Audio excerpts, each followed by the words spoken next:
உடைய பிள்ளைகளே, கர்த்தர் உங்களை வழி நடத்துவாராக. இப்போ உங்கள்கிட்ட ஒரு கேள்வி கேட்குறேன். யார் ரட்சிக்கப்பட்டவர்கள்? இங்கே எத்தனை பேர் ரட்சிக்கப்பட்டிருக்கிறீங்க?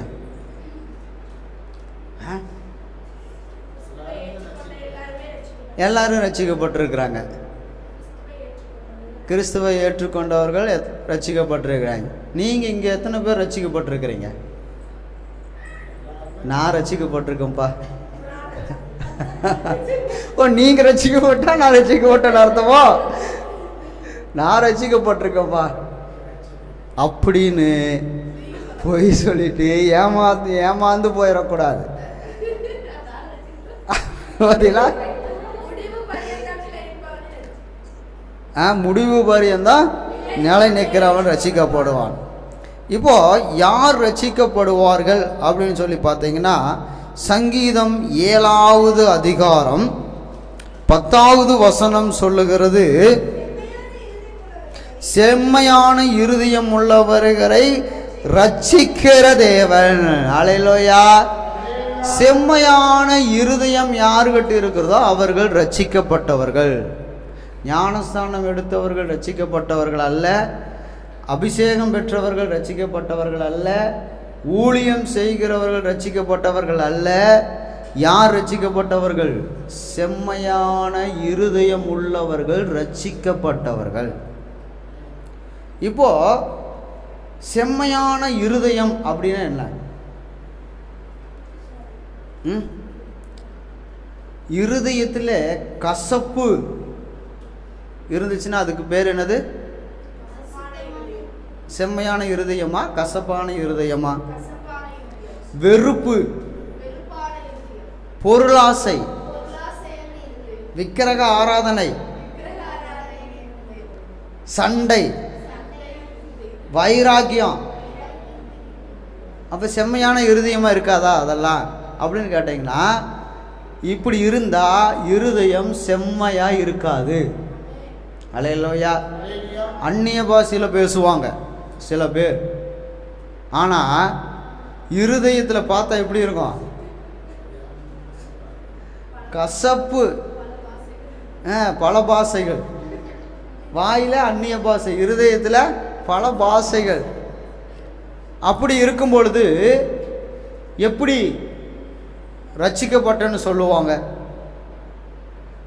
ஆன் பண்ணிட்டா சரி, எப்படி ரட்சிக்கப்பட்டன்னு சொல்ல முடியும்?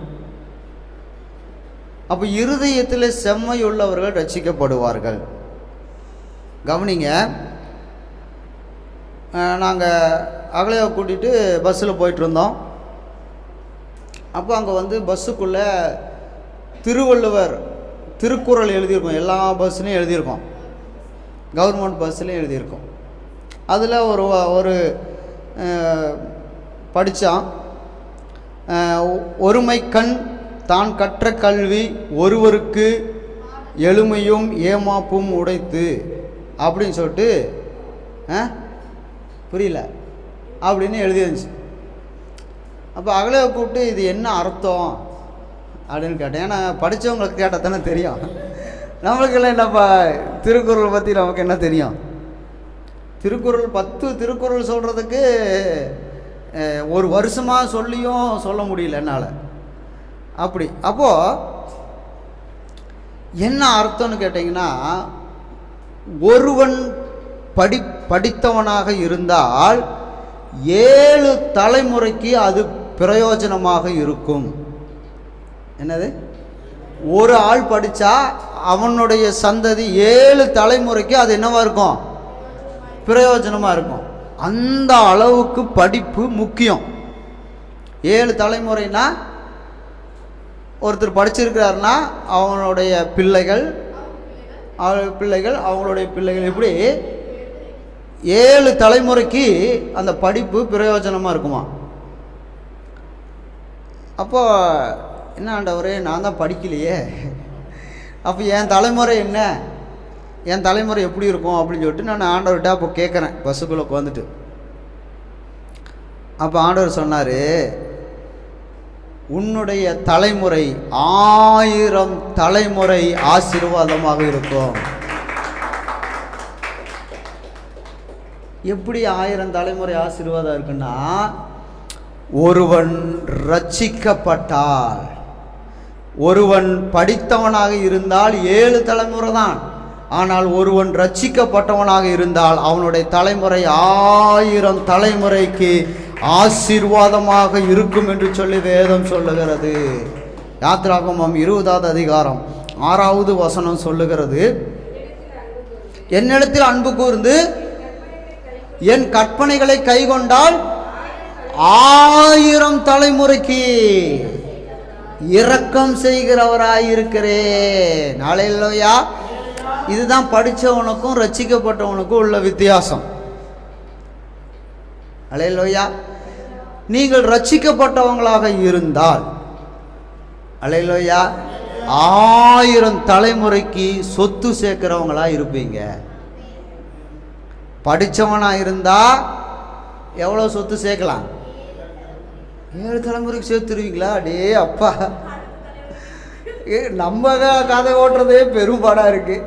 எங்க அடுத்த ஜென்ரேஷனுக்கு நம்ம சேர்த்து வைக்கிறது? சரி, எப்படியோ சேர்த்து வைக்கிறாங்கன்னு வச்சுங்களேன். படித்தவனாக இருந்தால் லட்சக்கணக்கில் சம்பாதிப்பான், 7 தலைமுறைக்கு சம்பாதிச்சு வைக்கிறான்னு வச்சுக்குவோமே. ஆனால் நீங்களும் நானும் ரட்சிக்கப்பட்டவங்களாக இருந்தால் எத்தனை தலைமுறைக்கு? 1000 தலைமுறைக்கு சொத்துக்களை சேகரிக்கிறோம். ஹல்லேலூயா. அப்போ நம்ம 7 தலைமுறையோடு நின்றுடலாமா, இல்லை 1000 தலைமுறைக்கு போகலாமா? 1000 தலைமுறைக்கு. நானும் பரலோகத்துக்கு போவேன் ரட்சிக்கப்பட்டால், என்னுடைய 1000 தலைமுறையும் பரலோகத்துக்கு வரும். ஹல்லேலூயா. கர்த்தருக்கு மகிமை உண்டாவதாக. ஆனால் என்னவா இருக்கணும்னா, ரட்சிக்கப்பட்டவனா இருக்கணும். என்னவா இருக்கணும்? ரட்சிக்கப்பட்டவனா இருக்கணும். அதுக்கு ரட்சிக்கப்படணும்னா என்னவா இருக்கணும்? செவ்வையான இருதயம். ஹல்லேலூயா. ஒரு நல்ல இருதயம், ஒரு நல்ல ஒரு ஆசீர்வாதம். அதிலே எரேமியா 32:18 சொல்லப்படுகிறது, 1000 தலைமுறைக்கு ஆசீர்வாதத்தை கட்டளையிடுவேன் என்று சொல்லி ஆண்டவர் சொல்லுகிறார். ஆசிங்க, எரேமியா 32:18.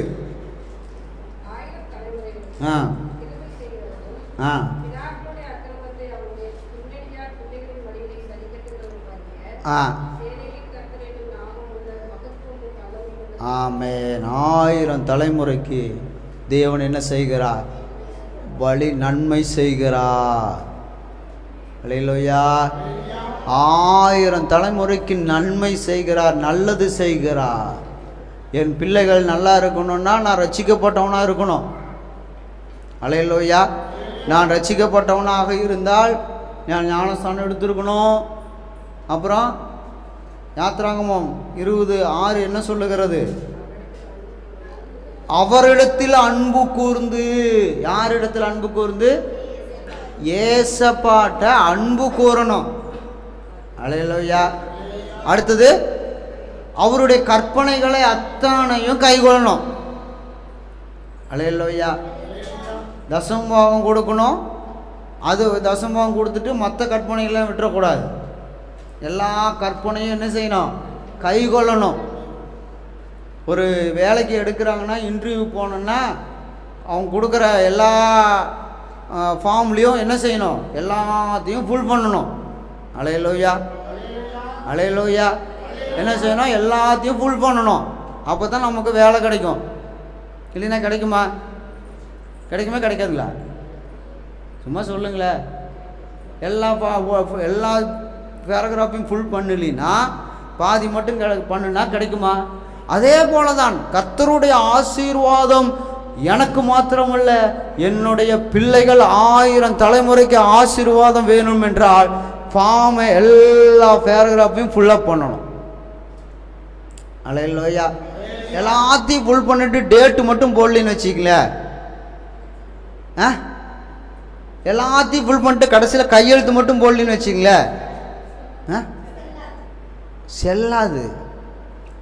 அதனால் கர்த்தருடைய கற்பனைகளை கை கொண்டு 1000 தேவனாய் கர்த்தரிடத்தில் அன்பு கூர்ந்து அவருடைய கற்பனைகளை கை கொண்டு என்னது கை கொண்டு ரட்சிக்கப்பட்டவர்களானால் 1000 தலைமுறைக்கு இரக்கம் செய்வார். எரேமியாவில் 1000 தலைமுறைக்கு நன்மை செய்வார். அல்லேலூயா. பார்த்தீங்களா? உங்களுக்கு ஒன்று சொல்கிறேன், நீங்கள் சம்பாதிக்கிறத விட உங்கள் பிள்ளைகள் 10 மடங்கு அதிகமாய் சம்பாதிப்பார்கள். அல்லேலூயா. நம்மளை பார்த்து சொல்லுவோம், என்னத்தை நீ செஞ்சு வச்சிருக்கிற, என்னத்தைப்பா அங்கே சேர்த்து வச்சிருக்கிற, நான் உன்னை விட 10 மடங்கு அதிகமாக சொத்து சேர்த்து இருக்கிறேன். அந்த அளவுக்கு தேவன் நம்முடைய பிள்ளைகளை ஆசீர்வதிப்பார். ஆமென் சொன்னா ஆசீர்வதிப்பாரு, இல்லைன்னா அல்லேலூயா. அப்போ ரட்சிக்கப்பட்டவங்களா இருக்கணும். இப்போ நாம் ஒரு ஜெபம் செய்ய போறோம். அல்லேலூயா. ரட்சிக்கப்பட்டிருந்தா முன்னோர்கள் செய்த பாவங்களை எனக்கு நீங்க மன்னிக்கணும் அப்படின்னு சொல்லி ஒரு ஜெபம் பண்ண போறோம். அடுத்தது பாரம்பரியமாக வர்ற பழக்க வழக்கங்களை எனக்கு மன்னிக்கணும். நம்ம ரட்சிக்கப்பட்டோம்னா மாறணும்னா என்ன செய்யணும்? முன்னோர்களுடைய பாவம் எனக்கு, முன்னோர்களுடைய பாரம்பரியம் என்ன தெரியுங்கள? என்னது பாரம்பரியம்னா என்னது? அவங்க செய்கிற பழக்க வழக்கங்களை அப்படியே செய்கிறது. இத்தனை வருஷமாக செஞ்சோம், ஆனால் ரட்சிக்கப்பட்டுட்டோம் அப்படின்னா செய்யக்கூடாது. அடுத்தது முன்னோர்களுடைய பேச்சு நம்ம வாயில் என்னது ஒன்றும் இல்லை. ஒரு பள்ளி கத்துச்சுன்னு வச்சிங்களேன், உச்சுன்னு கத்துனுச்சுன்னா அது அப்படியே கிடக்கட்டும். நாம் என்ன செய்வோம்? அது கூட செஞ்சுட்டு உச்சும்போம், அது உச்சுமா நாமளும் சேர்த்துட்டு முத்தம் கொடுப்பாங்க. பள்ளிகளில் எவங்களாம் முத்தம் கொடுத்துக்கோ, நான் நிறைய பேர்த்த பார்த்துருக்கேன். அது ரட்சிக்கப்பட்டவர்கள் அப்படின்னா அந்த பழக்கத்தை எல்லாம் என்ன செய்யணும்? மாற்றணும். ஆபிரகாம் ஊர் என்கிற ஊரில் இருந்தார். அங்கே வந்து பார்த்தீங்கன்னா அவங்க அப்பா சிலை வழிபாடுகள் செஞ்சு விற்கிற ஆள், சிலை வழிபாடுகள் செஞ்சுட்டு இருந்த ஆள். ஊருங்கிற ஊரில் இருந்து கானானுக்குள்ளே வந்துட்டு மறுபடியும் சிலையை செஞ்சுட்டு இருந்தா. ரட்சிக்கப்பட்டவர்களாக என்ன செய்யணும்? மாறணும். அல்லேலூயா. அப்போ பேச்சு மாறணும். அடுத்தது பாரம்பரிய நோய் என்ன செய்யணும்? மாறணும். உனக்கு சுகர் இருக்கா? உங்கள் அம்மாவுக்கு இருக்கா? இருக்கு. உங்கள் தாத்தனுக்கு இருக்கா? டாக்டர் போகணுன்னு முதல்ல கேட்குறது அதுதான். உங்களுக்கு முன்னோர்கள் யாராவது சுகர் இருக்கா? அப்போ உனக்கு அப்போ என்ன செய்யணும்? நோய்கள் மாறணும். அப்போ எல்லாமே மாறணும். மாறினவர்கள் ரட்சிக்கப்பட்டவர்கள். அல்லேலூயா, அல்லேலூயா. சகேயு இயேசு அவருடைய வீட்டுக்குள்ள வர்ற வரைக்கும் அந்த வீடு என்ன செய்யல? ரட்சிக்கப்படவில்லை. இவர் மரத்தில் ஏறி உட்கார்ந்துக்கிட்டார் இயேசுவை பார்க்கறதுக்கு.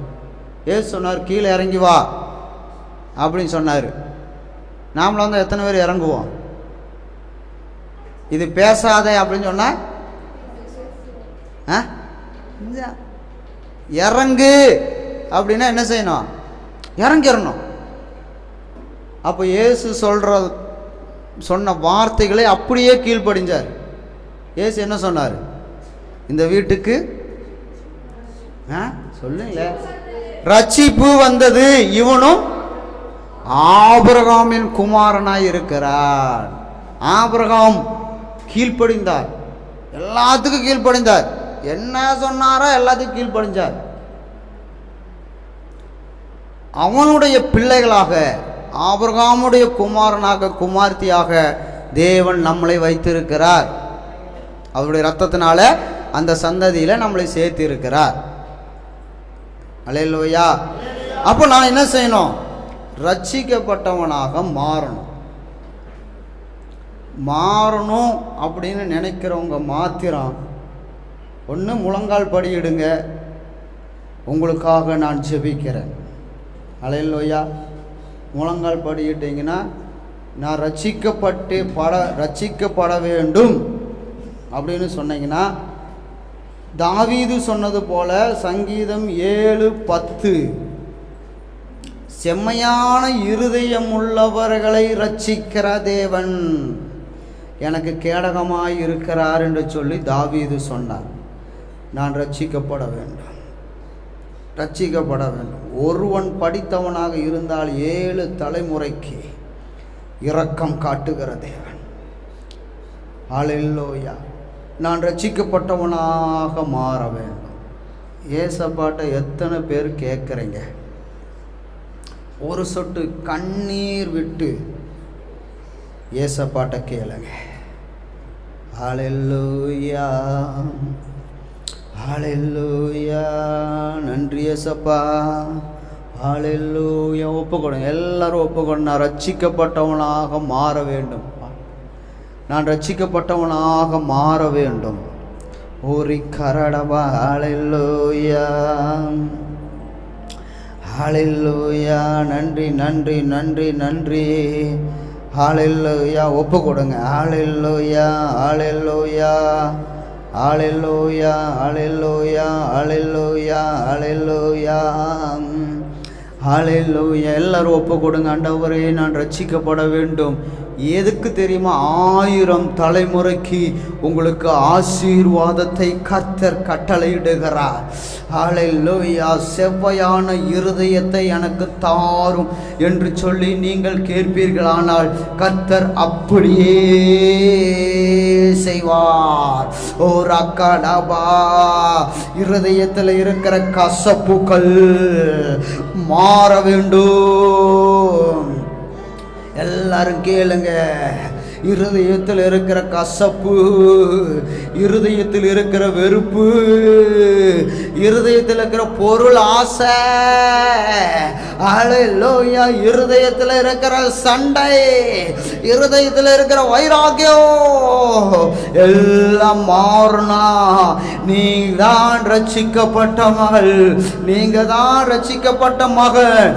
உங்களை மாத்திரமல்ல ஆசீர்வதிக்கிற தேவன்.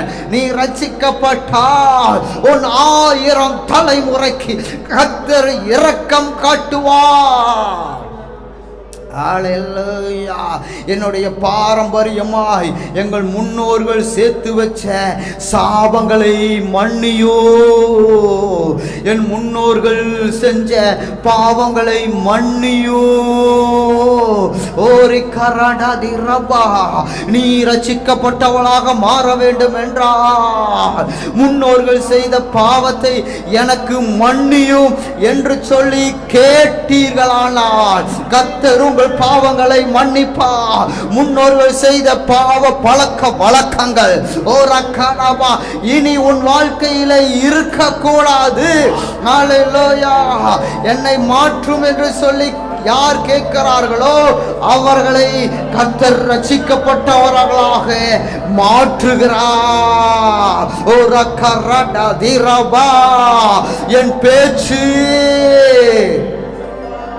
என் பேச்சு முன்னோர்கள் பேசின பேச்சாக இருக்கக்கூடாது. அல்லேலூயா. ஒப்பு கொடுங்க. இனி கர்த்தருடைய பிள்ளையாக நான் பேச கற்றுக்கொள்ள வேண்டும். அல்லேலூயா. இவன் பார் தாத்தா மாதிரி பேசுறான், இவன் பார் தாத்தா மாதிரி நடக்கிறான், இவன் பார் அவங்க அம்மா மாதிரி செய்யறான், இவன் பார் அவங்க அப்பா மாதிரி செய்யறான், இவன் பார் அப்படி இருக்கிறான் இப்படி இருக்கிறான்னு சொல்லி சொல்லக்கூடாது. இவன் பார் கர்த்தருடைய பிள்ளையாக இருக்கிறான். இவனை பார் கர்த்தர் பேசுகிற மாதிரி பேசுகிறான். இவன் பார் கர்த்தர் நடக்கிற மாதிரி நடக்கிறான். இவன் பார் கர்த்தர் செய்கிற மாதிரியே செய்கிறான் என்கிற பேச்சு உன் வாழ்க்கையிலே அந்த பேரை எடுக்க வேண்டும். தேவனுடைய பிள்ளைகளே, அவர்கள் தான் ரட்சிக்கப்பட்டவர்கள். ஹல்லேலூயா. எல்லாம் மாயை, எல்லாம் மாயை பிரியமானவர்களே, எல்லாம் மாயை, எல்லாம் மாயை. நீ பார்க்கிற அத்தனையும் பொய், நீ பார்த்து கொண்டிருக்கிற அத்தனையும் பொய் பிரியமானவர்களே. ஹல்லேலூயா. நீ நம்பிக்கொண்டிருக்கிறது அத்தனையும் பொய். ஹல்லேலூயா. மாயை மாயை, எல்லாம் மாயை, மாயை மாயை, எல்லாம் மாயை. வானத்தின் கீழே பூமிக்கு மேலே எல்லாம் மாயை. இந்த வானத்தின் கீழே பூமிக்கு மேலே எல்லாம் மாயை. பொருள் சுகங்கள் எல்லாம் ஒரு நாள் அழிந்து விடும். பொல்லாத உலகத்தில் செல்வம் எல்லாம் அழிந்து விடும். பொருள் சுகங்கள் எல்லாம் ஒரு நாள் அழிந்து விடும். பிரியமானவர்களே, அந்த உலகத்தில் செல்வங்கள் எல்லாம் அழிந்து விடும். சொந்தங்களும் பந்தங்கள் எல்லாம் ஒரு நாள் மாறிவிடும். பாசங்களும் நேசங்கள் எல்லாம் ஒரு நாள் மாறிவிடும். சொந்தங்களும் பந்தங்கள் எல்லாம் ஒரு நாள் மாறிவிடும். பாசங்களும் நேசங்கள் எல்லாம் ஒரு நாள் மாறிவிடும். மாயை மாயை, எல்லாம் மாயை மாயை. பிரியமானவர்களே, வானத்தின் கீழே பூமிக்கு மேலே எல்லாம் மாயை. இந்த வானத்தின் கீழே பூமிக்கு மேலே எல்லாம் மாயை. எத்தனை பேர் கேட்டீங்க? எல்லாம் மாயை பிரியமானவர்களே. உன்னுடைய படிப்பு, உன்னுடைய சொத்து, உன்னுடைய பணம், உங்களுடைய நகை, உங்களுடைய சொந்தம், உங்களுடைய பந்தம், உங்களுடைய பாசம், உங்களுடைய நேசம் எல்லாம் பொய், எல்லாம் மாயை. எப்படி சினிமாக்காரன் நடித்த படத்தை தியேட்டரில் அந்த திரையில் பார்க்குறோமோ, அந்த திரையில் வர்றது பொய், அந்த சினிமா தியேட்டரில் வர்றது அத்தனையும் பொய், மாயை. அது மாதிரி தான் நீங்கள் போய்கொண்டு இருக்கிற வாழ்க்கை மாயை. நிஜம் இயேசு ஒருவரே, நிஜம் இயேசு ஒருவரே. அவரிடத்தில் என்னை தாழ்த்துகிறேன், அவரிடத்தில் நான் கேட்கிறேன், அவரிடத்தில் என்னை ஒப்பு கொடுக்கிறேன். இயேசுவின் நாமத்தில் பிதாவே, ஆமென். சோத்திரம். நம்ம எல்லாரும் உட்காரலாம். சோத்திரம். தேவனிடத்தில் சகேயை போல நானும் என் வீட்டாரும் ரட்சிக்கப்படுவதாக. ஆமென். நானும் என் வீட்டாரும் ரட்சிக்கப்படுவார்களாக. கர்த்தரிடத்தில் ஒப்பு கொடுத்து ஜெபம் பண்ணுங்க. ஒவ்வொரு நாளும் ஜெபம் பண்ணுங்க. ஜெபிக்கும் போதெல்லாம் நான் என் வீட்டாரும் ரட்சிக்கப்பட வேண்டும் என்று சொல்லி ஜெபம் பண்ணுங்க. ரட்சிப்பின் பாதையிலே கர்த்தர் நம்மளை நடத்துகிறார். இது நோய் சுகமாக்குற இடம் அல்ல, இது பிசாசை துரத்துற இடம் இல்லை, நம்மை ரட்சிக்கப்பட வைக்கிற இடம் இது. ஹல்லேலூயா. ரட்சிப்பின் பாதையிலே நடத்துகிற இடம் இது. நீ ரட்சிக்கப்படுவதற்காகத்தான் நோய்களை சுகமாக்குகிறார். நீ ரட்சிக்கப்படுவதற்காகத்தான் பேய்களை துரத்துகிறார். நீ ரட்சிக்கப்படுவதற்காகத்தான் கர்த்தர் எல்லா காரியத்தையும் செய்கிறார். ஹல்லேலூயா. கர்த்தர் நன்மையான காரியங்களை செய்கிற தேவனாக இருக்கிறார். நாம் இன்னொரு வசனத்தை படிச்சுட்டு நாம் ஜெபிக்க போகிறோம். 1 நாளாகமம் 4வது அதிகாரம் 9வது வசனம் 10வது வசனம் வாசிங்க. கணம் பெற்றவனாயிருந்தான், தாய் பெற்றேன் என்று சொல்லி யாபேஸ் என்று பெயரிட்டான்.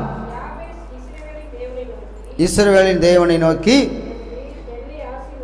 என்னை ஆசீர்வதித்து என் எல்லையை பெரிதாக்கி உம்முடைய கரம் என்னோடு இருந்து தீங்கு என்னை துக்கப்படுத்தாதபடிக்கு அதற்கு என்னை விலக்கி காத்தருளும் என்று வேண்டிக் கொண்டான். அவன் வேண்டிக் கொண்டதை தேவன் அருளினார். அல்லேலூயா. யாபேஸ் அப்படின்னா துக்கம் என்று சொல்லி வேதம் சொல்லுகிறது. நமக்கு ஒருவேளை பேர் யாபேஸ்ன்னு இல்லாமல் இருக்கலாம், ஆனால் துக்கம் இல்லாமல் யாரும் இல்லை. எல்லாரும் துக்கத்தோடு, வேதனையோடு, கண்ணீரோடு, பயத்தோடு என்ன செய்கிறாள்? வாழ்ந்து கொண்டு தான் இருக்கிறோம். நாளைக்கு என்ன செய்யலாம், நாளைக்கு அடுத்த வாரம் என்ன செய்கிறது, இப்படி பயத்தோடும் திகிலோடும் வேதனையோடும் கண்ணீரோடும் நம்ம வாழ்ந்து கொண்டு இருக்கிறோம். ஆனால் யாபேசு ஒரு காரியம் செய்தார். என்ன செய்தார் என்றால், யாருக்கிட்டையும் போய் கையேந்தி நிற்கல, பெற்றவங்க கிட்ட கையேந்தி நிற்கல, மற்றவங்க கிட்ட கையேந்தி நிற்கல, உயர் அதிகாரிகிட்ட போய் கையேந்தி நிற்கல. யாருக்கிட்ட கையேந்தி நின்றால் சொந்த பந்தங்கிட்ட போய் கையேந்தி நிற்கல, தேவனிடத்துல கையேந்தி நின்றார். கர்த்தாவே என்னை என்ன செய்யும்? ஆசீர்வதியும், என்னை ஆசீர்வதியும். எப்படி ஜெபிக்கிறார் என்றால், என்னை ஆசீர்வதித்து என் எல்லையை பெரிதாக்கி, என்னை ஆசீர்வதித்து என் எல்லையை பெரிதாக்கும் ஆண்டவரே என்று சொல்லி தேவனிடத்திலே போய் யாபேஸ் நிற்கிறார். அப்போ தீங்கு உம்முடைய கரம் என்னோடு இருந்து தீங்கு என்னை துக்கப்படுத்தாதபடிக்கு அதற்கு என்னை விலக்கி காத்தருளும் என்று சொல்லி ஜெபம் பண்ணினார். அல்லேலூயா. கர்த்தர் என்ன செய்கிறார்? அவனுடைய ஜெபத்தை கேட்டதை எல்லாம் கர்த்தர் கொடுத்தார். அதே போல நீங்களும் நானும் கேட்டதை கர்த்தர் கொடுக்க வேண்டும் என்றால் முதல்ல ரட்சிக்கப்பட்டவங்களாக இருக்க வேண்டும், செம்மையான இருதயம் உள்ளவர்களாக இருக்க வேண்டும், நல்லதை யோசிக்கிறவர்களாக, நல்லதையே சிந்திக்கிறவர்களாக, கர்த்தருடைய காரியத்தில் கண்ணும் கருத்துமாக இருக்கிறவர்களை தேவன் ரட்சிக்கிறார். ரட்சிக்கப்பட்டவங்களுடைய ஜெபத்தை உடனே எப்படி? உடனே. அல்லேலூயா. நம்முடைய பிள்ளைகள் கேட்டா உடனே கடனாவது வாங்கி என்ன செஞ்சிடறோம்? என்ன சொல்ல மாட்டேங்கிறீங்க? உடனே செய்யற இல்லைங்களா? அவருடைய பிள்ளைகள் கேட்டால் அவர் என்ன செய்வார்? உடனே. அல்லேலூயா.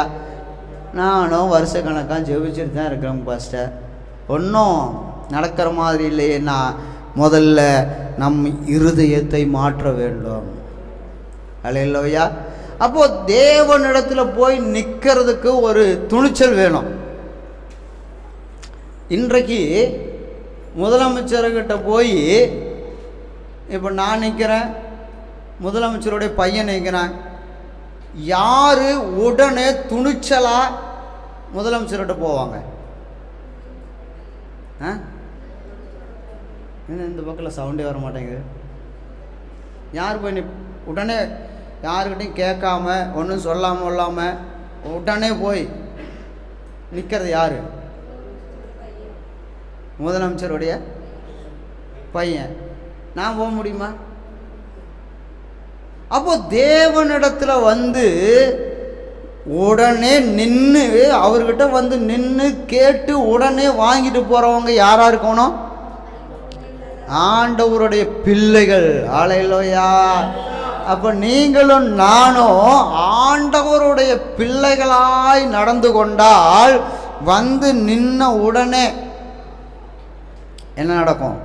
அற்புதங்கள் நடக்கும். நின்ன உடனே அதிசயங்கள் நடக்கும். நின்ன உடனே வல்லமை புறப்படும்.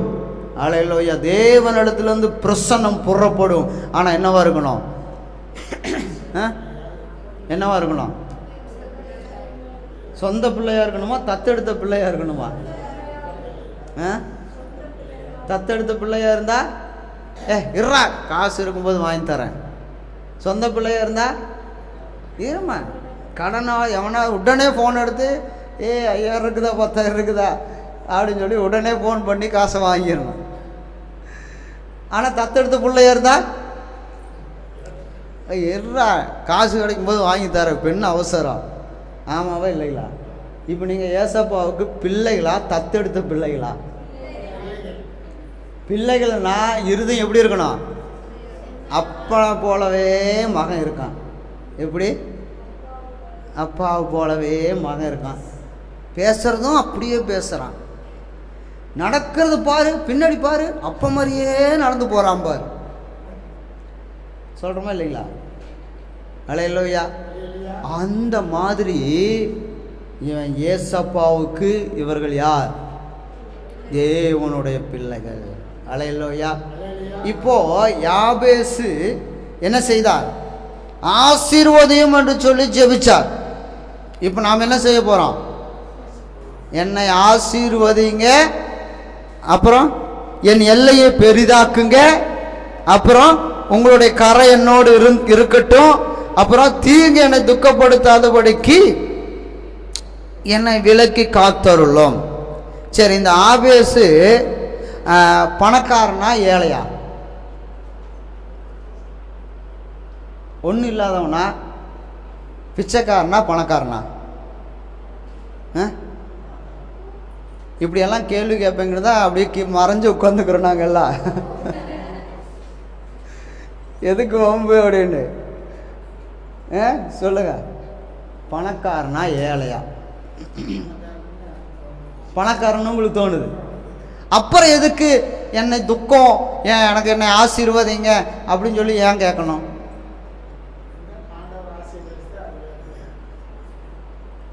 வாசிங்க மேல் வசனம், 9வது வசனம். யாபேஸ் தன் சகோதரை பார்க்கிலும் கனம் பெற்றவனா இருந்தான். பணக்காரனா ஏழையா? பணக்காரன். அப்புறம் எதுக்கு அவனுக்கு துக்கம் வருது? அப்புறம் எதுக்கு அவனுக்கு வேதனை வருது? அப்புறம் எதுக்கு தீங்கு வருது? அல்லேலூயா. பணம் மட்டும் வாழ்க்கை கிடையாது. எத்தனை பணக்காரங்க துக்கத்தோடு திரியிறாங்கன்னு போய் பார்த்தா தான் தெரியும். உங்களுக்கும் எனக்கு கிடைச்ச சந்தோஷத்தை விட, சமாதானத்தை விட பெருசு இந்த உலகத்தில் ஒன்றுமே இல்லை. இன்னும் ரட்சிக்கப்பட்டுட்டா இன்னும் பெரிய பாக்கியவான். அல்லேலூயா. அவங்கெல்லாம் பணத்தை வச்சிருக்கிறாங்க, இடம் கோடிக்கு கடையா, எனக்கு கண்ட இடத்துல எல்லாம் இடம் வாங்கி போட்டிருக்கிறாங்க. ஆனால் என்ன இல்லை? யாபேசுக்கு அதே மாதிரி தான் துக்கம். எல்லாரும் துக்கப்படுத்துகிறாங்க. அப்போ கர்த்தர் இடத்துல போய் முறையிடுகிறார். கர்த்தர் ஆசீர்வதிக்கிறார். அல்லேலூயா. யாபேசு தானே ஆசீர்வதிக்கிறார். என்னையெல்லாம் ஆசீர்வதிப்பாரா? உற்சாகமா ஆமேன்னு சொன்னவங்களை மாத்திரம் கர்த்தர் ஆசீர்வதிப்பாராக. ஆசீர்வதிக்கிறார். இப்போ நாம் என்ன செய்ய போகிறோம்னா, எழுந்து நின்று தேவனிடத்தில் கேட்க போகிறோம். என்னை என்ன செய்யுங்க? ஆசீர்வதி. ஒருத்தரை ஆசீர்வாதம் பண்ணுறாங்கன்னு வச்சிங்களேன், அவங்களுடைய தலைகள் என்ன செய்வாங்கன்னா குனிந்து கொடுப்பாங்களா கொடுக்க மாட்டாங்களா? அந்த மாதிரி இன்னொரு சிலர் காலிலே விழுந்துருவாங்க. ஆசீர்வாதம் பண்ணுங்கன்னு சொல்லி காலிலே விழுவாங்க. நீங்கள் ஏசப்பாட்ட காலில் விழுவீங்களோ இல்லை தலையை குனிஞ்சு காட்டுவீங்களோ எனக்கு தெரியாது. ஏன்னா நான் அப்படி செய்யுங்கன்னு சொன்னால் அது மாதிரி நீங்கள் செய்யறதில்ல. அதனால் உங்கள் இஷ்டத்துக்கு விட்டாச்சு. நீங்கள் காலில் விழுந்து ஆசீர்வாதம் வாங்கினாலும் சரி, இல்லை தலையை மாத்திரம் காமிச்சு ஆசீர்வாதம் வாங்கினாலும் சரி, ஆசீர்வதிக்கிறவர் ஏசப்பா, தலை உங்களுது. அல்லேலூயா. அதனால் நம்ம ஜெபிக்க போகிறோம். எல்லாரும் ஜெபம் பண்ணுங்க. அல்லேலூயா, அல்லேலூயா. யாபேஸ் இஸ்ரவேலின் தேவனை நோக்கி, யாபேஸ் இஸ்ரவேலின் தேவனை நோக்கி, தேவரீர் என்னை ஆசீர்வதித்து என் எல்லையை பெரிதாக்கி உமது கரம் என்னோடு இருந்து தீங்கு என்னை துக்கப்படுத்தாதபடிக்கு அதற்கு என்னை விலக்கி காத்தருளும் என்று வேண்டிக் கொண்டான். அவன் வேண்டிக் கொண்டதை தேவன் அருளினார். அல்லேலூயா, அல்லேலூயா. நன்றி அப்பாவுக்கு, நன்றி அப்பாவுக்கு. அல்லேலூயா, நன்றி அப்பாவுக்கு. அல்லேலூயா.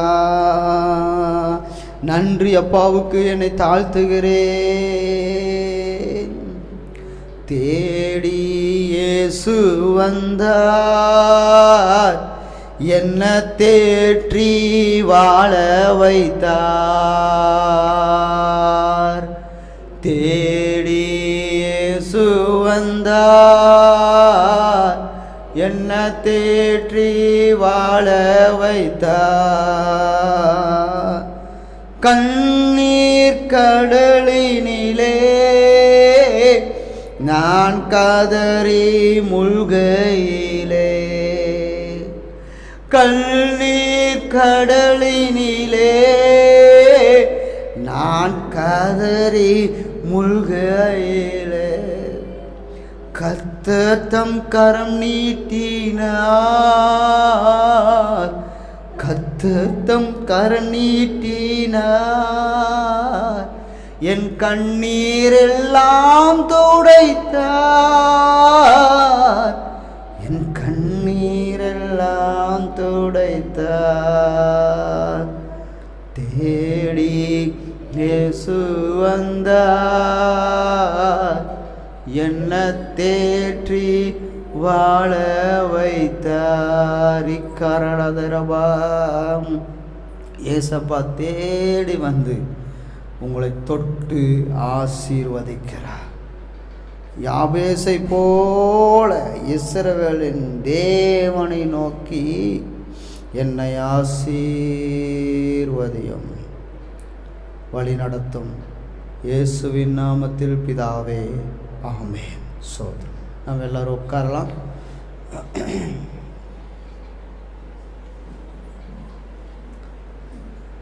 அல்லேலூயா. தேவன் என்ன செய்கிறார்? செம்மையுள்ளவர்களை இரட்சிக்கிறார், உத்தமனை இரட்சிக்கிறார். அதுக்கப்புறம் அவனுடைய பிள்ளைகள் பாக்கியவான்களாக இருக்கிறார்கள். நீதிமொழிகள் 2வது அதிகாரம் 7வது வசனம் சொல்லுகிறது,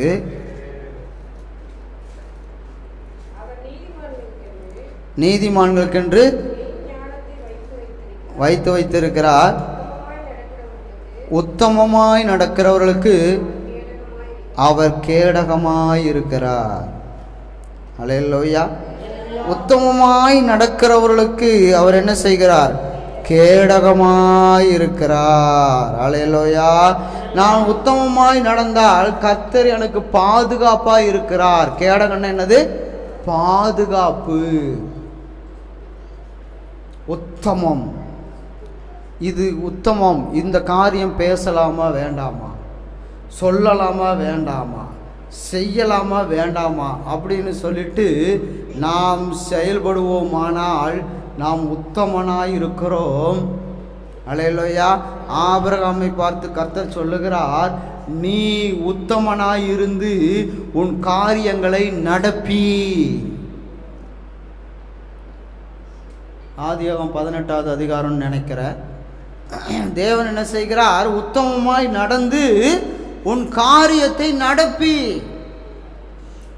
அப்ப ஏன் அந்த காரியத்தை சொன்னார் என்றால், 17வது அதிகாரத்திலே ஆபிரகாம் என்ன செய்கிறார்? தன் மனைவி பேச்சை கேட்டு கர்த்தர் சொல்லாத காரியத்தை செய்கிறபடினால், அந்த கர்த்தருடைய காரியத்தை சொல்லாமல் செய்கிற அத்தனை காரியமும் உத்தமம் கிடையாது. அதை செய்தபடினால் தேவன் சொல்லுகிறார், இனிமேல் நீ உத்தமனாயிரு என்று சொல்லி ஆபிரகாமுக்கு தேவன் கட்டளையிடுகிறார். அல்லேலூயா. இது நாள் வரைக்கும் நீ 17வது அதிகாரத்திலே நீ கர்த்தர் சொல்லாத காரியத்தை உன் மனைவி பேச்சை கேட்டு செய்தாய், அதுக்கு பேர் உத்தமம் கிடையாது. எது உத்தமம்? நான் உனக்கு என்ன சொல்லுகிறேனோ அதிலே அதை செய், அதுதான் உத்தமம். அல்லேலூயா. நீ உத்தமத்தில் நட, எனக்கு பின்னாடி என் பிள்ளைகள் என்ன செய்வார்கள்? பாக்கியவான்களாக இருப்பார்கள் என்று சொல்லி கர்த்தர் நமக்கு சொல்லுகிறார். அல்லேலூயா. கர்த்தர் நல்லவராக இருக்கிறார், நன்மை செய்கிறவராய் இருக்கிறார், கேடகமாய் இருக்கிறார். அல்லேலூயா. உத்தமமாய் நடக்கிறவர்களுக்கு அவர் கேடகம். அல்லேலூயா. அல்லேலூயா. தேவன் நம்மை பார்த்து கொண்டு இருக்கிறார். அல்லேலூயா. இப்போ நான் உங்கள் முகத்தை தான் பார்த்து கொண்டு இருக்கிறேன். யார் எப்படின்னு எனக்கு தெரியாது, ஆனால் கர்த்தர் இருதயத்தை பார்த்து கொண்டு இருக்கிறார். நீங்கள் எதையோ சிந்தித்து கொண்டு இருந்தால் கர்த்தருக்கு தெரிந்துவிடும், எதையோ யோசித்து கொண்டு இருந்தால் கர்த்தருக்கு அது தெரிந்துவிடும். பாஸ்ட்டுக்கு ஒன்றும் தெரியாது, ஆனால் ஏசப்பாவுக்கு எல்லாம் தெரியும். அல்லேலூயா. கர்த்தருடைய கரத்தில் ஒப்பு கொடுங்கன்னா உத்தமமாய் நடந்தால் தேவன் நம்மை ஆசீர்வதிக்கிற தேவனாய் இருக்கிறார். அல்லேலூயா. கர்த்தருக்கு ஸ்தோத்திரம். ஒரு காரியத்தை நேற்றைய தினத்தில் கர்த்தர் சொல்ல சொன்னார், அதனால் நான் உங்களுக்கு சொல்லுகிறேன். ஒருவேளை உங்களுக்கு ஒரு வேளை தவறாக தெரிந்தால் அதை இங்கேயே விட்டு விடுங்கள். இல்லை என்றால் நீங்கள் அதை கடைபிடித்து வாழ்க்கையில் முன்னேறுவதற்குண்டான காரியத்தை செய்யுங்கள். என்ன சொல்லுகிறார் என்றால், அவர் ஏசப்பா அவருடைய பிள்ளைகள் மேல் அக்கறை உள்ளவராய் இருக்கிறார். அவர் தன் பிள்ளைகள் மேல் கண்ணோக்கமாய் இருக்கிறார். அதனால் என்ன சொன்னாருன்னா, தேவையில்லாத காரியங்களுக்கு உங்கள் பணத்தை வீணாய் செலவு செய்து விடாதீர்கள் என்று சொல்லி கர்த்தர் சொன்னார். ஏன் கேட்டால், ஏன் ஏசப்பா அப்படி சொல்கிறீங்கன்னு கேட்டதுக்கு, இனி கொஞ்ச நாட்களில் பஞ்சம் வரும் என்று சொல்லி கர்த்தர் சொன்னார். இன்னும் கொஞ்ச நாளில் பஞ்சம் வரும் என்று சொல்லி கர்த்தர் சொல்லுகிறார். இன்று அதுக்கு அடையாளமாகத்தான் மோடி அவர்கள் என்ன சொல்லியிருக்கிறாங்க, நகைகள் வாங்காதீர்கள் என்று சொல்லி சொன்னார் இல்லையா? நகை வாங்கக்கூடாதுன்னு சொல்லியிருக்கிறார் இல்லையா? அதனால் அது கர்த்தர் சொன்ன காரியம். பிரதமர் மோடி சொல்ல கர்த்தர் சொன்ன காரியம். அதைத்தான் தேவன் என்னிடத்திலும் சொல்லியிருக்கிறார். தேவையில்லாத காரியங்கள், தேவையில்லாத செலவுகளை மிச்சப்படுத்தி தேவனிடத்தில் நீங்கள் சேமித்து வைக்கணும். அல்லேலூயா. பணத்தை மிச்சப்படுத்தி பேங்கில் என்ன செய்யணும், சேமித்து வைக்கிறவர்களாக இருங்கள். அது நமக்கு தேவைப்படும் என்று சொல்லி கர்த்தர் சொல்லி இருக்கிறார். அல்லேலூயா. அதற்கு தான் 12 கூடை நிறைய மிச்சம் மீதி எடுத்து வச்சாங்க. அதை சீசர்கள் எடுத்துகிட்டு போகல. அதனால் கர்த்தர் என்ன செய்தார், கோபப்பட்டார். எத்தனை கூட நிறைய மிச்சம் 12 எங்கே அப்படின்னு சொல்லி. அல்லேலூயா.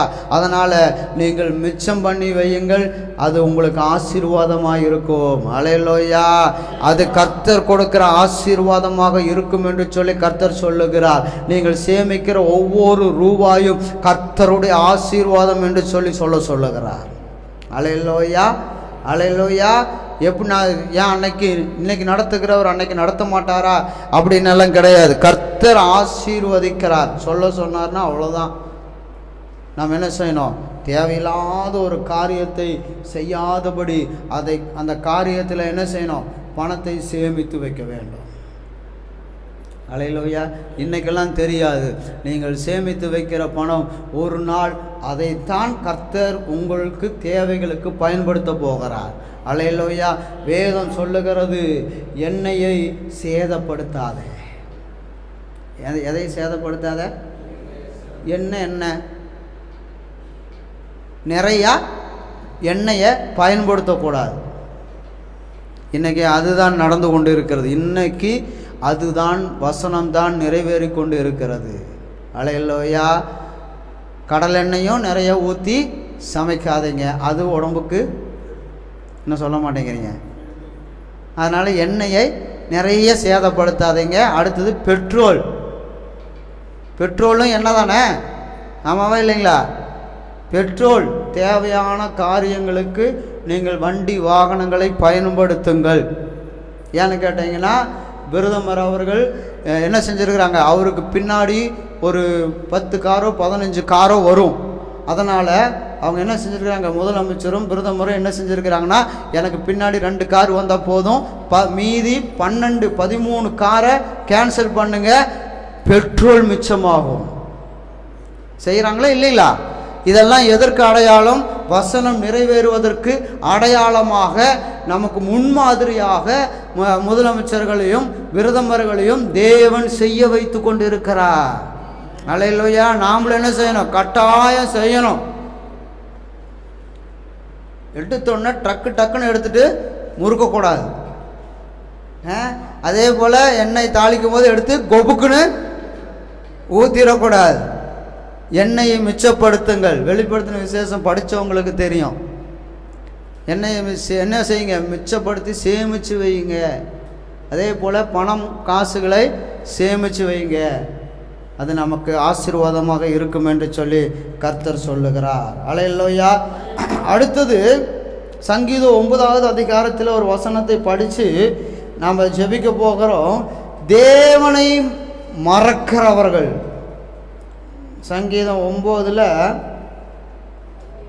17 துன்மார்க்கனும் தேவனை மறக்கிற எல்லா ஜாதிகளும் நரகத்திலே தள்ளப்படுவார்கள். ஆம் பிரியமானவர்களே, துன்மார்க்கன்னா கர்த்தரனே யாருன்னு தெரியாமல் உலகத்தில் சுற்றி கொண்டு இருக்கிறவர்கள் துன்மார்க்கர். தேவனை மறக்கிறவர்கள் யார் என்றால், ரட்சிக்கப்பட்டுட்டேன் என்று சொல்லுகிற கூட்டம் உண்டு. அவர்கள் தேவனை மறந்து ஆராதனைக்கு போகாமல், ஒழுங்காக ஓய்வு நாளை கடைபிடிக்காமல், ஒழுங்காக கற்பனைகளை கடைபிடிக்காமல், தேவன் சொன்ன வார்த்தையை மறந்து வாழுகிறவர்கள் எங்கே தான் போவார்கள் என்று சொல்லி வசனம் சொல்லுகிறது என்றால், நரகத்திலே தள்ளப்படுவார்கள். அல்லேலூயா. அதனால் நாம் என்ன செஞ்சிடக்கூடாது? தேவனை மறந்துடக்கூடாது, தேவனை விட்டுறக்கூடாது. எத்தனை 1000 கொடுத்தாலும் ஓய்வு நாள் யாருக்குரியது? ஆண்டவருக்குரியது. நான் பயன்படுத்த மாட்டேன். அல்லேலூயா. இன்னைக்கு காலையில் ஒரு பிரதர் ஃபோன் பண்ணார். பாஸ்டர், எனக்கு வேலை இருக்குங்க பாஸ்டர், 5 மணிக்கு ப்ரேயர் வச்சுருக்கிறீங்களோ? ஏன் உனக்காக நீ 5 மணிக்கு நீ வா, உன்னை உட்கார வச்சு ஒரு வாட்டி எடுத்துட்ற. ஏன் அப்படின்னு கேட்டால், வேலைக்கு போகணுமா. நான் கேட்டேன், தேவனுடைய அன்பு இவ்வளவு சீக்கிரமாக தணிஞ்சு போச்சு? திங்கக்கிழமைக்கு நான் போய் அவருக்கு ஜெபம் பண்ணேன். குடிக்கக்கூடாது, எனக்கு உதவி எனக்கு ஆண்டவர் உதவி செய்யணும். ஞானஸ்தானம் எடுத்தவர் தான், அந்நிய பாஷை தீர்க்க தரிசனம் சொல்லுவார். அல்லேலூயா. எங்கே இருக்கிறாருன்னு கேட்காதீங்க, போய் தீர்க்க தரிசனங்க. அவர் கேட்டார். திங்கக்கிழமைக்கு நான் அழுது ஜெபம் பண்ணி ஆண்டவரிடத்தில் ஒப்பு கொடுத்தேன். அவரும் நல்லா அழுதார், நல்லா கண்ணீர் விட்டார். ஆண்டவரை என்னை காப்பாற்றுங்கன்னு. திங்கக்கிழமையிலிருந்து இன்னைக்கு வரைக்கும் அவர் குடிக்கவே இல்லை. அல்லேலூயா. ஞாயிற்றுக்கிழமைக்கு தானே தெரியுது சுயரூபம். வாரம் முழுவதும் கூப்பிட்டாங்க, வேலை செய்கிற இடத்துல கூப்பிட்டாங்க. பிரதர் தான் இருந்தார். நான் இப்போ ஃபோனில் பேசிகிட்டு இருந்தேன். நாங்கள் 2 பேர் தான் நின்று பேசிகிட்டு இருந்தோம். ஞாயிற்றுக்கிழமை அதுக்குள்ளே உன் அன்பு தணிந்து விட்டதோ அப்படின்னு சொல்லி நான் கேட்டேன். இல்லைங்க பாஸ்டர், 5 மணிக்கு ஆராதனை வச்சுருந்தீங்கன்னா நான் வந்திருப்பேன். அல்லேலூயா. சரியா, ரொம்ப சந்தோஷம், கர்த்தர் உன்னை காப்பாராக அப்படின்னு சொல்லிட்டு ஃபோனை வச்சுட்டோம். அப்போது தேவனிடத்தில் அன்பு கூறுகிறவர்கள், அல்லேலூயா, யார் இடத்துல அன்பு கூறுகிறவர்கள்? தேவனிடத்தில் அன்பு கூறுகிறவர்கள். அப்போது தேவனை மறக்கிறவர்கள் இந்த வாரம் முழுவதும் குடிக்கிறதை மறக்க செய்த தேவனிடத்திற்கு என்ன செய்ய முடியல? நன்றி செலுத்தும். அப்போ தான் என்ன தான் பெருசாக இருக்குது? தேவனுடைய அன்பை விட வேலை தான் பெருசாக இருக்குது. அல்லேலூயா. தேவனிடத்தில் ஒப்பு கொடுக்கணும், தேவனிடத்தில் தன்னை தாழ்த்தணும், தேவனிடத்தில் நம்மை ஒப்பு கொடுத்து நாம் வாழ்கிறவர்களாக இருக்கணும். அல்லேலூயா. கர்த்தருக்கு ஸ்தோத்திரம். இன்னொரு காரியம் கர்த்தர் எனக்கு கற்றுக் கொடுத்தார், ஜெபிக்க சொல்லி எனக்கு கற்றுக் கொடுத்தார். என்னென்னா, இந்த பிசாசு வருதில்ல ஒவ்வொரு வீட்டுக்குள்ளேயும். வருதா வரலையா? வருதா? பிசாசு வரானா இல்லையா? இன்னும் சொல்ல மாட்டேங்கிறேன். வரானா இல்லையா?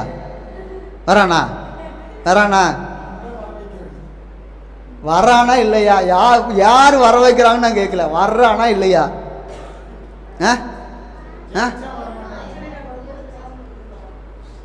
பிரச்சனைகள் வரும்போது பிசாசு வந்ததுனால பிரச்சனை வருதா? பிரச்சனை வந்ததுனால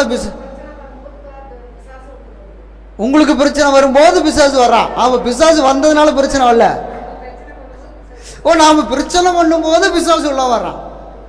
கொஞ்சம் அப்படியே கொஞ்சம் பக்கத்தில் வந்துட்டாங்க. இப்போ சொல்லுங்க, பிசாசு எங்க இருக்கிறான்? அது என்ன நம்ம கிட்ட? உங்ககிட்ட அது என்ன நம்ம கிட்ட எல்லாத்தையும் சேர்த்திக்கிறதோ, யாராவது கோச்சுக்க போறாங்க. சரி, கலாத்தியர் எடுத்துக்குவோம். 5வது அதிகாரம் எடுத்துக்குவோம்.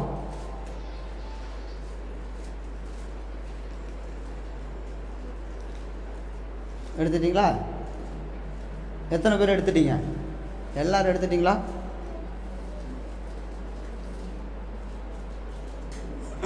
(19, 20, 21) மாம்சத்தின் கிரிகைகள். இந்த இடத்துல என்ன படிக்கிறோம்? பிசாசின் கிரிகளா, மாம்சத்தின் கிரிகளா? பிசாசு தானே, இல்லையா? எந்த மாம்சத்தின் கிரிகை? பக்கத்து வீட்டுக்காரனுடைய மாம்சமா? சுயம் மாம்சத்தின் கிரிகள் எப்படி இருக்கான்? வெளியே தெரியுதான், உள்ளுக்குள்ள இல்ல, வெளியே தெரியுதான். என்ன தெரியுதான்?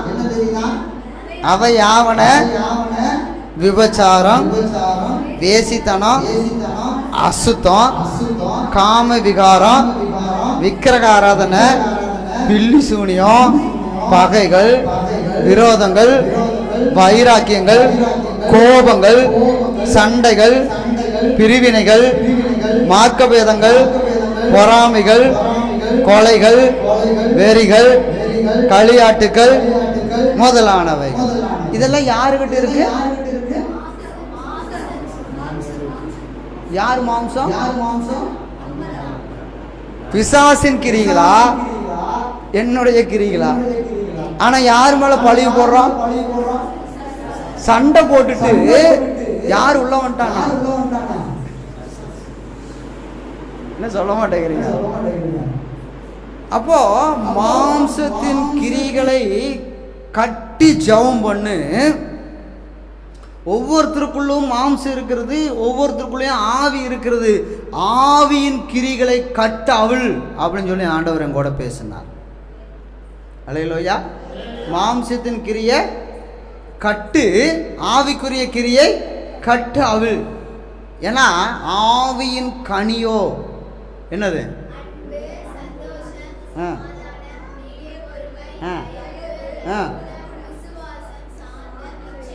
ஆமா, இதெல்லாம் ஆவிக்குரிய வாழ்க்கை.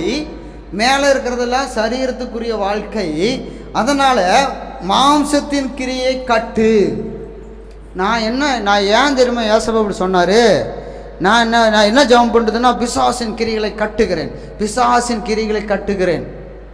ஓங்கி மண்டையில் ஒன்று கொட்டினார். எந்த பிசாசின் கிரி? அதெல்லாம் கட்டி எத்தனை வருஷம் ஆச்சு?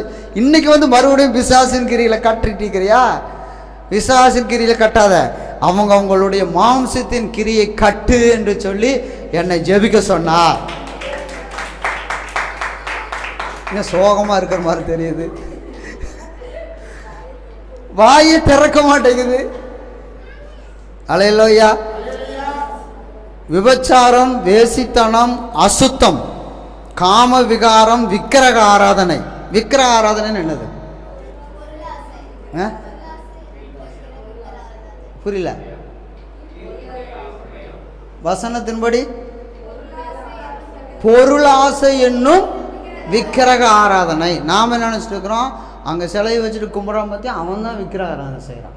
ஆண்டவரை விக்கிரக ஆராதனை செய்யனுடைய ரட்சியும். அப்ப முதல்ல உனைத்தான் என்ன ஆசை? ஒரு பொருள் மேல ஆசை. எவ்வளோ அழகா இருக்கு இது. கொடுத்தாருன்னா நம்ம ஏதாவது எங்காவது வச்சுக்கலான்னு சொல்லிட்டு ஆசைப்படுறோன்னு வச்சுங்களேன். அது பேர் என்னது? பொருள் ஆசை. அடுத்தும் பொருள் ஆசைப்படுறது பொருள் ஆசை. இப்போ விக்கிரக ஆராதனை எங்கிட்ட இருக்கா இல்லையா? சொல்லுங்க பார்க்கலாம். விக்கிரக ஆராதனை செய்யற இடத்துல யார் இருப்பாங்க?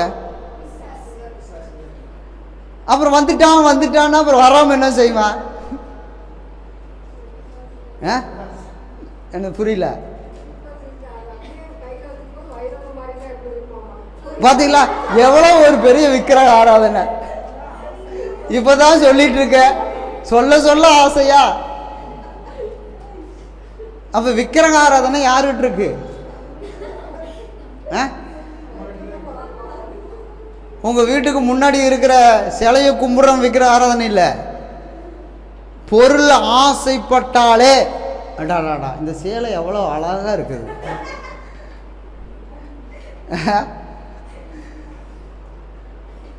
ஒரு ஒரு அம்மா நிறைய சேலை எடுத்து போட்டே இருக்குது.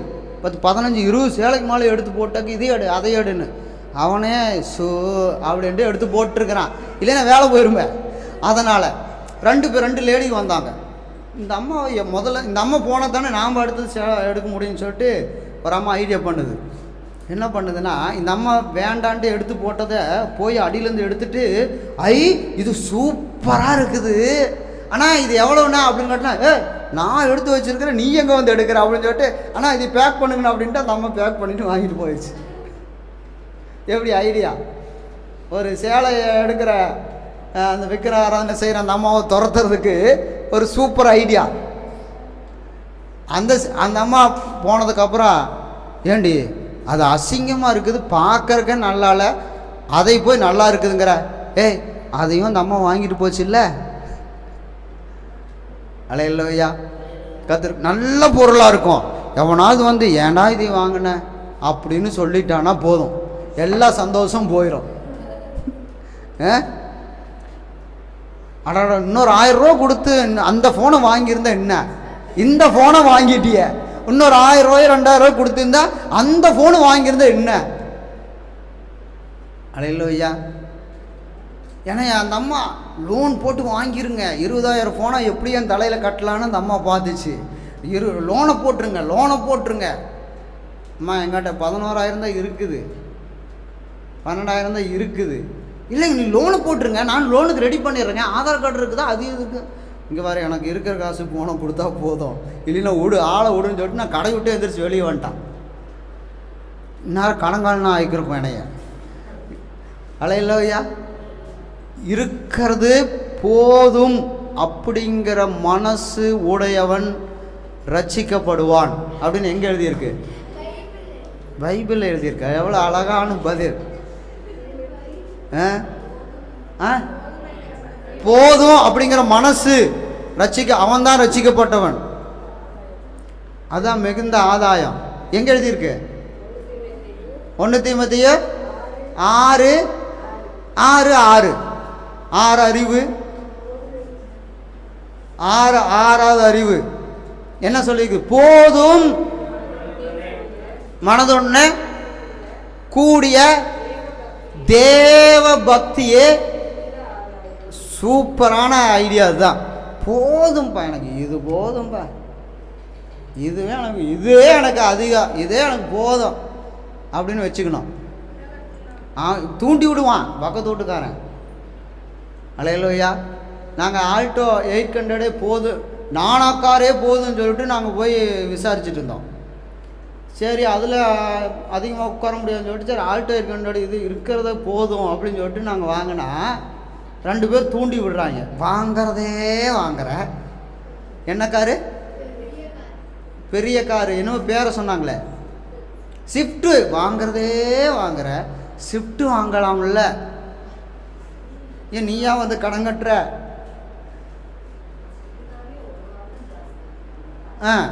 ஒரு ஆள் எக்ஸ்ட்ரா குறைக்கு 3 லட்சம் நான் பணம் லோன் கட்டணுமா? எனக்கு தேவையாது. போதும், எனக்கு ஆல்டோ 800 போதும். அகலியாவுக்கு 11,000 ரூபா ஃபோனே போதும். அது கூட இல்லாமல் எத்தனை பிள்ளைகள் இருக்கிறாங்க தெரியுங்களா? பழைய ஃபோனு 3,000 ரூபாய்க்கு ஒரு பிள்ளைக்கு வாங்கி கொடுத்துருக்குறாங்க. ஏன்னா வேறு வழி இல்லை, ஃபோன் வேணும்னு. ஆனால் எனக்கு ஏசப்பா எனக்கு எவ்வளோ கொடுத்துருக்க? புது ஃபோனு 11,000 கொடுத்துருக்க. போதும். இப்போ நம்மளுக்கு என்ன செய்கிறோம்? மிச்சம் எடுத்து வைக்கிறோம். இல்லையா அப்போ போதும். இன்னும் 10லேன்னு நினைக்கும் போது தான் என்ன ஆகிறோம்? கடங்காலியான ஆகிறோம். அதனால் போதும். இல்லைன்னா இந்நேரம் 8000, 8000க்கு இன்ட்ரெஸ்ட் போட்டால் எவ்வளோ வருங்க? 16000. 16000 ரூபாய் இன்னொரு கடங்காலின்னு ஆயிருப்பான். ஆனால் போதும், பைபிள் அழகாக நமக்கு சொல்லிக் கொடுக்குதுங்க, சூப்பராக சொல்லிக் கொடுக்குது. இந்த மாதிரி எந்த டீச்சரும் சொல்லி தருவாங்க? நீ டியூஷனுக்கு போனாலும் சொல்லித்தர மாட்டாங்க, கிளாஸுக்கு போனாலும் சொல்லித்தர மாட்டாங்க, 50000 பணம் கட்டினாலும் சொல்லித்தர மாட்டாங்க, இன்னும் 1,00,000 ரூபா சேர்த்து கட்டுறேன்னு சொன்னாலும் சொல்லித்தர மாட்டாங்க. எந்த காலேஜில் சொல்லித்தர்றாங்க இந்த மாதிரி? ஏசப்பா சொல்கிறாரு, 1 தீமோத்தேயு 6வது அதிகாரம் 6வது வசனம் சொல்லுகிறது, போதும். மனசு இருந்தால் போதும்பா, போதுங்கிற மனசு இருந்தால் போதும். யார் ரட்சிக்கப்பட்டவர்கள்? போதும் அப்படிங்கிற மனசு. ஒருத்தன் ஷூ வாங்கி தரலன்ட்டு, அப்போ ஷூ வாங்கி தரலன்ட்டு சண்டை போட்டு வீட்டு விட்டு வெளியே வந்துட்டான். அப்போ தான் ஒருத்தன் காலை இல்லாமல் கீழே உட்காந்துட்டு இழுத்துட்டு வந்துட்டுருந்தானா. அப்போ கர்த்தர் பேசுகிறாரா, ஏண்டா காலே ஒருத்தனுக்கு இல்லை, உனக்கு காலுக்கு செப்பல் பத்தாதுன்னு உனக்கு என்ன வேணுமா? ஷூ வேணுமா அப்படின்னு சொல்லி கர்த்தர் பேசினாராம். போய் உடனே அப்பா காலில் போய் விழுந்து மன்னிப்பு கேட்டாராம். அப்பா நம்ம மன்னிச்சிருப்பா, நம்ம வசதிக்கு தகுந்த மாதிரி நம்ம என்ன செஞ்சுக்கலாம், வாழ்ந்துக்கலாம். அல்லேலூயா. நம்ம கடன்காலனா ஆக மாட்டோம். அடுத்தது, எல்லாமே மாம்சத்தின் கிரிகள், பிசாசின் கிரிகள்னு எழுதவே இல்லை. எங்கேயாவது பிசாசின் கிரிகள் அப்படின்னு எங்கேயாவது எழுதியிருக்கா? எல்லாம் என்னதான் எழுதியிருக்கு? மாம்சத்தின் கிரிகள். நாமளா அப்போ நீங்கள் என்ன ஜெபிக்கணும்னா, என்னுடைய மாம்சத்தின் கிரிகளை நான் என்ன செய்கிறேன்? கட்டுகிறேன் இயேசுவின் நாமத்தில். அல்லேலூயா. ஆவிக்குரிய கிரிகளை கட்டவிழ்க்கிறேன் இயேசுவின் நாமத்தில் சொல்லி நீங்கள் ஜெபிக்கணும்.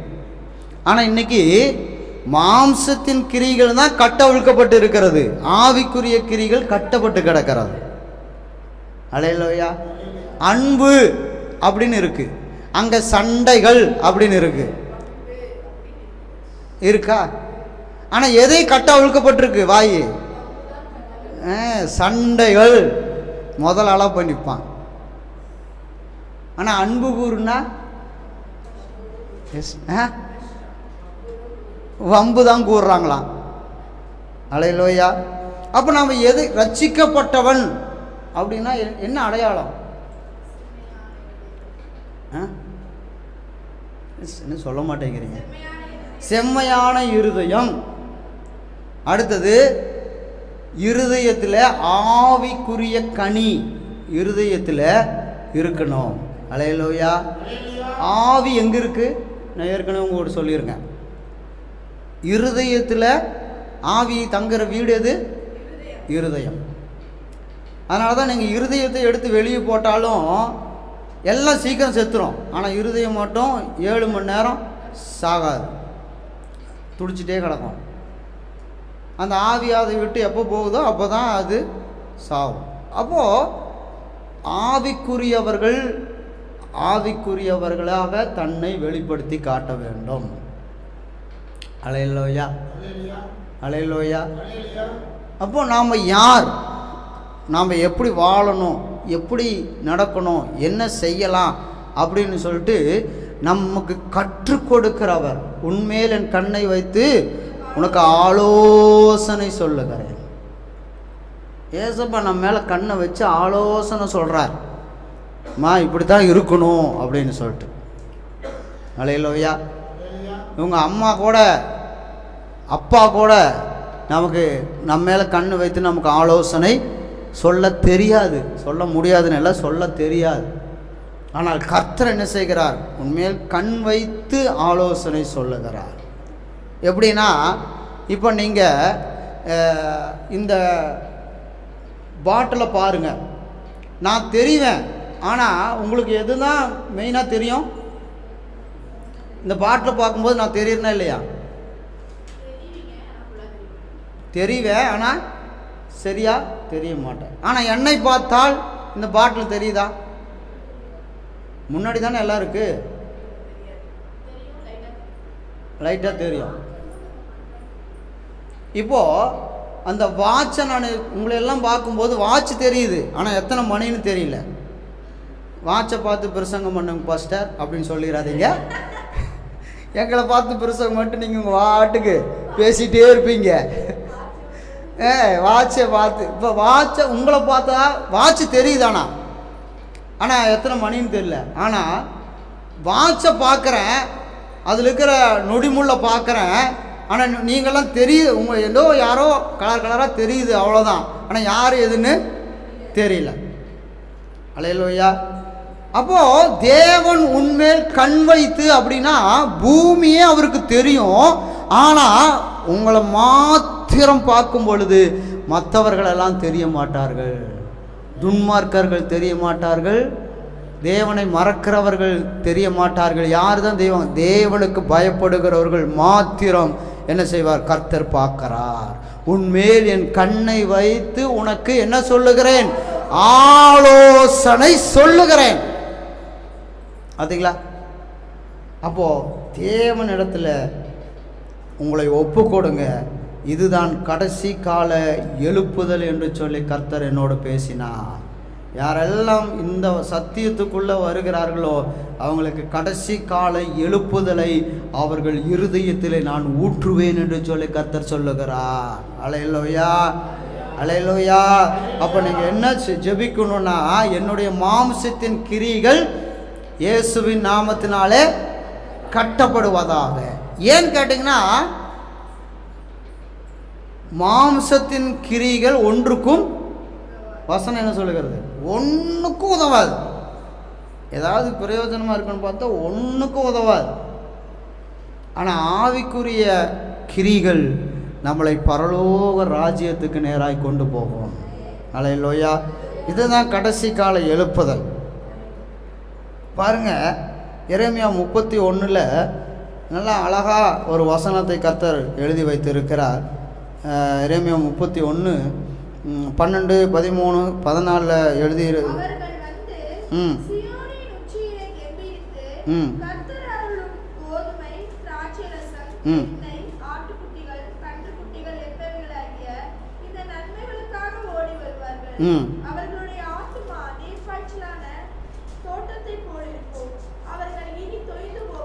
ஆமென். அல்லேலூயா. பாருங்க, எல்லா ஆசீர்வாதத்தையும் தேவன் தருகிறார் சீயோனில். சீயோனில் அப்படின்னா சபை. சபையில் எல்லா ஆசீர்வாதம், ஒரு கம்பீரம் இருக்கும். சபைக்கு தேடி ஓடி வருகிறவர்களுக்குள்ள கம்பீரம் இருக்கும் என்று சொல்லி வேதம் சொல்லுகிறது. அடுத்தது ஊழியக்காரருக்கு தேவன் கொடுக்க சொல்லுகிறார். 13வது வசனம், அப்பொழுது கன்னிகைகளும் வாலிபர்களும் முதியோரும் கூட ஆனந்த களிப்பாய் மகிழ்வார்கள். நான் அவர்கள் துர்க்குணத்தை சந்தோஷமாக மாற்றி அவர்களை தேற்றி நீங்க சந்தோஷப்படுத்துவேன். அல்லேலூயா. ஆசாரியர்கள் ஆத்துமாவை கொழுமையானவைகளினால் பூரிப்பாக்குவேன். என் ஜனங்கள் நான் அளிக்கும் நன்மையினால் திருப்தியாவார்கள் என்று கர்த்தர் சொல்லுகிறார். விசுவாசித்தால் ஆமென் என்று சொல்லுகிறவர்களுக்கு இப்படியே நடக்க கடவுது. கர்த்தர் என்ன செய்கிறார்? கொழுமையானதை கொடுத்து எல்லா ஆசீர்வாத நன்மையினால் திருப்தியாக்குகிறார் சபைகளிலே. இதுதான் கடைசி கால எழுப்புதல் என்று சொல்லி கர்த்தர் சொல்லுகிறார். நமக்குள்ள ஒரு மாற்றத்தை கர்த்தர் கொடுக்கிறார்.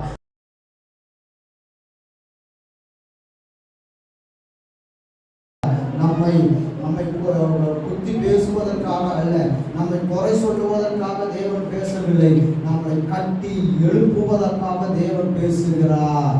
அல்லேலூயா. உயர்த்துவதற்காக தேவன் பேசுகிறார். அல்லேலூயா. தேவன் நம்மை பலப்படுத்துவதற்காக பேசுகிறார். ஒப்பு கொடுக்கலாமா? ஒப்பு கொடுத்தவர்கள் முழங்கால் படியிட்டோ எழுந்து நின்னோம். நீங்கள் இருங்கள், நான் உங்களுக்காக ஜெபிக்க போகிறேன். அல்லேலூயா. ஸ்தோத்திரம். நன்றி சபா. ஸ்தோத்திரம், ஸ்தோத்திரம். அல்லேலூயா. நன்றி சபா. ஸ்தோத்திரம், ஸ்தோத்திரம். அல்லேலூயா.